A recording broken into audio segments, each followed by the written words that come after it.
Elevo os olhos para os montes, de onde me virá o meu socorro? O meu socorro vem do meu Deus, que criou os céus e a terra. Muito bom dia para você.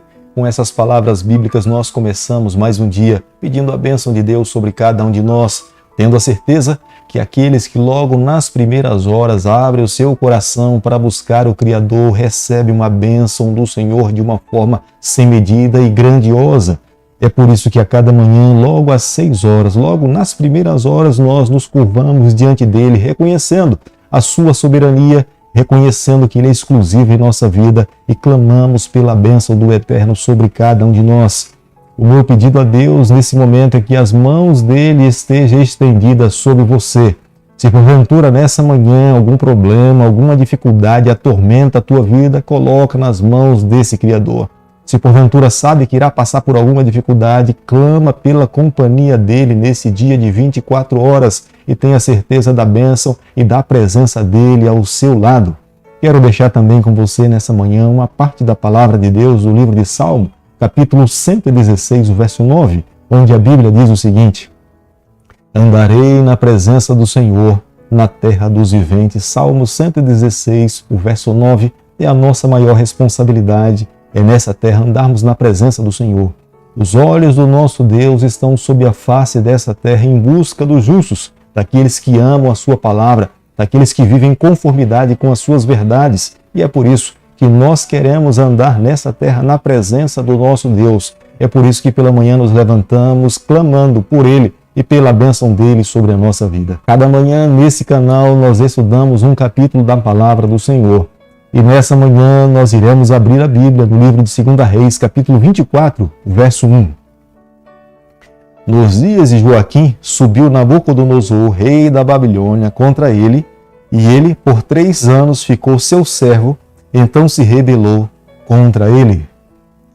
Todas as decisões que nós tomamos nessa vida, nós deveríamos tomar em conformidade com a palavra do Senhor, em harmonia com a vontade do nosso Deus. Todas as decisões que nós tomamos nessa terra, sem estar em harmonia com a palavra de Deus ou em harmonia com a vontade do nosso Deus, nós pagamos um alto preço. Ezequias tinha tomado uma decisão precipitada. Deus tinha realizado um milagre na sua vida. A sombra tinha retrocedido 10 graus. Os reis poderosos tinham ido a Jerusalém para saber da proeza e do milagre que Deus tinha realizado em favor do rei Ezequias. Mas em vez do rei Ezequias ter apresentado a Deus, Ezequias mostrou para o rei de Babilônia todo o ouro, toda a prata, toda a sua riqueza e tudo aquilo que Deus tinha lhe abençoado de uma forma grandiosa. Nabucodonosor agora estava de volta a Jerusalém, não para fazer uma visita cordial a Ezequias, mas o objetivo agora era para tomar, era para roubar, era para destruir e levar para a Babilônia todo o ouro, toda a riqueza que um dia no passado ele tinha visto no palácio do rei Ezequias. Nabucodonosor foi o imperador que criou um novo império babilônico. Ele é o governante que mais tempo se manteve no poder daquele período. Ele derrotou Faraó Neco na Síria, na Batalha de Carquemes, no ano 605 a.C. Joaquim se tornou seu vassalo, pagava altos impostos a Nabucodonosor. A conversão de Nabucodonosor nós encontramos lá no livro de Daniel. De acordo com as informações que nós encontramos no livro de Daniel, capítulo 1, verso 1, foi no 3º ano do rei Joaquim que Nabucodonosor atacou e invadiu Jerusalém. E ele levou com eles alguns jovens hebreus, Daniel e os seus 3 amigos. 3 anos depois, parece que Joaquim se filiou mais uma vez ao Egito. A intenção de se filiar ao Egito era porque o Egito muitas vezes vencia as batalhas contra Nabucodonosor. Embora entendamos que muitas vezes Joaquim tentava se rebelar contra a Babilônia, mas não tinha uma visão política, porque todas as vezes que os babilônicos sofriam perdas de soldados ou cidades, rapidamente eles se refaziam e continuavam a controlar toda a região. No ano 601, mais uma vez, Nabucodonosor marchou contra o egípcio, mas encontrou forte resistência e não conseguiu vencer. Este fato deve ter estimulado o rei Joaquim a resistir aos babilônicos, mas estava contrário às orientações do profeta Jeremias. A reação de Babilônia contra a rebelião de Joaquim foi rapidamente respondida. Possivelmente, os soldados que estavam na Síria, junto com outros vassalos, foram enviados para esmagar a rebelião na Judéia. Segundo Reis, capítulo 24, verso 3, a Bíblia diz o seguinte: com efeito, isso sucedeu a Judá por mandado do Senhor, que o removeu da sua presença por causa de todos os pecados cometidos por Manassés. O reino de Judá tinha chegado ao limite da graça do Senhor. Tinha chegado o momento em que agora eles teriam que pagar o alto preço por terem vivido uma vida em desobediência aos ensinamentos do Senhor. Manassés tinha matado no vale de Inom os seus próprios filhos, tinha ultrapassado o limite da graça de Deus, e nesse período Deus estava enviando Babilônia para cumprir os seus juízos contra o seu povo. Foi o próprio profeta Isaías que levantou a sua voz para repreender os pecados de Manassés e do povo de Judá. Ele declaradamente falou para toda a nação de Judá que eles pagariam um alto preço por não viver uma vida em obediência à lei de Deus e a aliança firmada por Deus com os seus antepassados. As atrocidades que Manassés tinha cometido tinham ultrapassado os limites da misericórdia do Senhor. Embora Deus, nos dias de Josias, não estivesse enviado o seu juízo sobre o seu reinado, mas no futuro Deus não poderia permitir que aquele povo que não tinha buscado viver uma vida de arrependimento continuasse nos seus pecados sem receber uma repreensão. Joaquim foi um dos piores reis de Judá.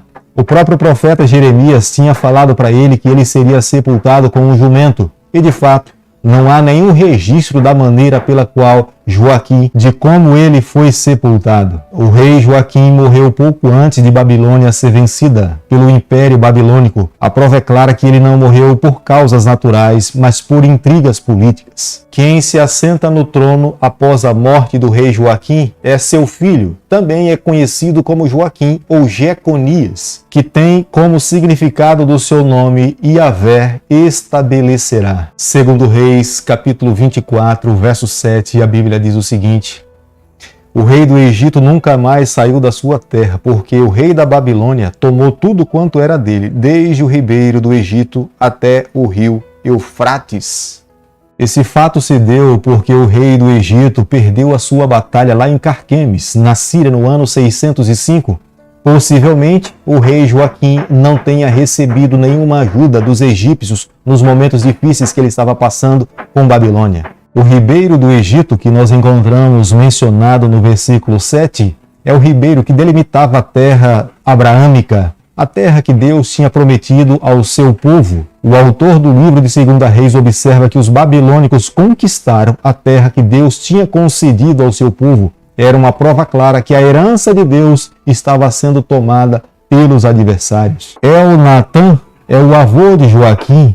Ele foi um dos enviados ao Egito para que trouxesse de volta o profeta Urias. Ele também foi um dos príncipes que insistiu com Joaquim para que não queimasse o livro de Jeremias. É a razão pela qual hoje nós temos em nossas mãos o livro, a palavra de Deus, o livro de Jeremias. Segundo Reis, capítulo 24, verso 10, a Bíblia diz o seguinte: naquele tempo subiram os servos de Nabucodonosor, rei da Babilônia, a Jerusalém, e a cidade foi cercada mais uma vez. E este é o segundo cerco que Babilônica faz a Jerusalém.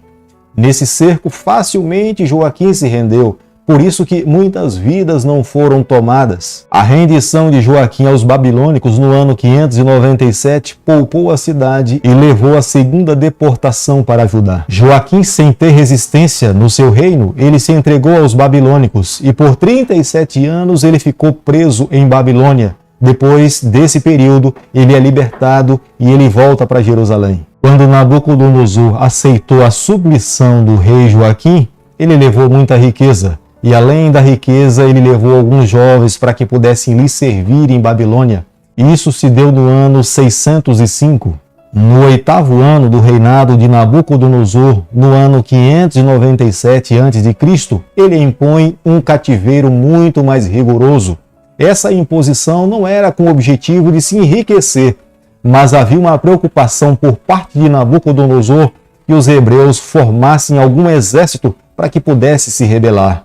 Mas Nabucodonosor desconhecia a coragem desse povo. No ano 587, 10 anos depois, ele toma uma terceira medida mais rigorosa, levando para a Babilônia toda a população, deixando apenas alguns camponeses para que pudesse cultivar a terra lá em Judá. Foi nessa invasão que Nabucodonosor levou todo o restante do ouro, da riqueza que ele tinha visto quando veio a Jerusalém. Da primeira invasão ele já tinha levado muita da riqueza que ele tinha visto dentro do templo. Mas na segunda vez ele leva todo o restante que da primeira vez ele não conseguiu levar. O profeta Isaías já tinha advertido ao rei Ezequias que quando o imperador de Babilônia veio a Jerusalém e viu toda a riqueza que estava dentro da casa de Ezequias, ele voltaria um dia para levar tudo o que ele tinha visto. Segundo Reis, capítulo 24, verso 14, a Bíblia diz o seguinte: transportou a toda Jerusalém, todos os príncipes, todos os homens valentes, todos os artífices e ferreiros, ao todo 10.000. Ninguém ficou, senão o povo pobre da terra. A política dos babilônicos era diferente da política dos assírios. Os assírios tentavam destruir e de uma forma cruel eles matavam todas as pessoas, soldados e crianças.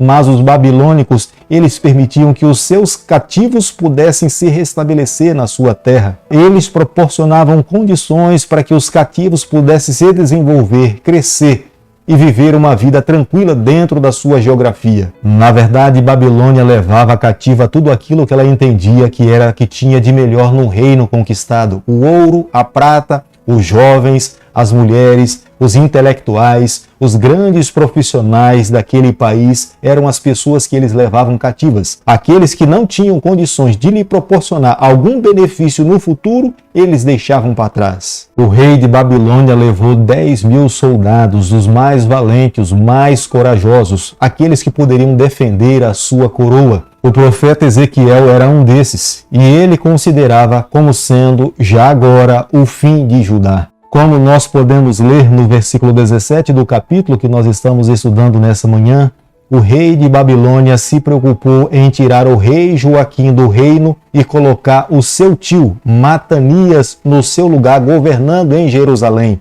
É o próprio rei de Babilônia que faz uma mudança de nome de Matanias para Zedequias. O objetivo de mudar o nome era declarar que Jerusalém era submissa à Babilônia. Este é o rei que o profeta Jeremias teve mais contato, embora o início do seu ministério tenha se dado no ano 627. Este rei é mencionado muitas vezes no capítulo 21 do livro de Jeremias. Zedequias começa a governar em Jerusalém com 21 anos de idade. O significado do seu nome, o Senhor é minha justiça. Possivelmente esse nome tenha sido dado pelos seus pais, porque Nabucodonosor jamais teria dado esse nome a Zedequias. A Bíblia fala claramente que Zedequias fez o que era mal perante o Senhor. Ele se envolveu com idolatria, ele construiu postes e ídolos, não levou o povo a se reconciliar com o seu Deus, mas se voltou às mesmas práticas pagãs dos cananeus. Zedequias se recusou a prestar reverência à palavra de Deus e às orientações do profeta Jeremias. Zedequias tinha planos de se rebelar contra a Babilônia e se aliou a algumas nações da Síria. Isso trouxe sérias consequências para o povo de Deus em Judá e em Jerusalém. É o próprio Nabucodonosor em que se preocupa em vir a Judá e destruir por completo e tirar Zedequias do trono. No início do reinado do rei Ezequias havia uma expectativa que ele poderia conciliar e fazer com que aqueles que estavam no exílio lá em Babilônia pudessem voltar mais uma vez para Jerusalém. Mas, de fato, a sua liderança e a sua postura trouxe um fracasso geral para Jerusalém e para ajudar. Querido amigo, nessa manhã, ao concluirmos o capítulo 24 do livro de 2 Reis, eu e você, nós precisamos chegar à seguinte conclusão: quando Deus levanta um profeta, o objetivo é orientar o povo do Senhor. A Bíblia mesmo é muito enfática em nos afirmar que Deus não fará nada sem que primeiramente Ele comunique, revele a sua vontade aos seus profetas. Cabe a cada um de nós estarmos atentos, os nossos ouvidos abertos, para ouvirmos as orientações de Deus e seguirmos aquilo que Deus pede que nós façamos através da boca dos profetas levantados por Ele.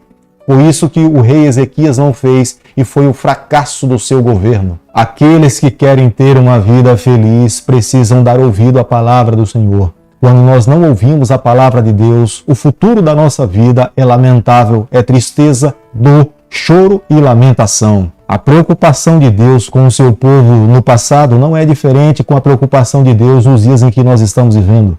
Da mesma forma como aquele povo viveu, não deu atenção à palavra do Senhor, é o que nós estamos vendo nos dias em que nós estamos vivendo. Há quantas pessoas que menosprezam o que Deus tem revelado, a maneira como Deus tem guiado o seu povo nos dias atuais. O que eu e você temos que fazer nesse momento é abrirmos o nosso coração, os nossos ouvidos, para ouvirmos a palavra do Senhor para os nossos dias. Se alguém faz parte do remanescente de Deus, mas não dá ouvido às palavras do Senhor, esse jamais irá alcançar a bênção de Deus. Para alcançarmos a bênção do Senhor, a vida eterna, é necessário permitirmos que o nosso coração seja pastoreado pela palavra do Senhor. Isso vai nos garantir a bênção e a presença de Deus sobre a nossa vida. Por isso que nessa manhã termino pedindo ao Senhor que derrame as suas bênçãos sem medida sobre cada um de nós e nós possamos a cada dia vivermos uma vida em fidelidade às orientações e à palavra do nosso Deus. Querido Pai, nas suas mãos nessa manhã nós nos colocamos,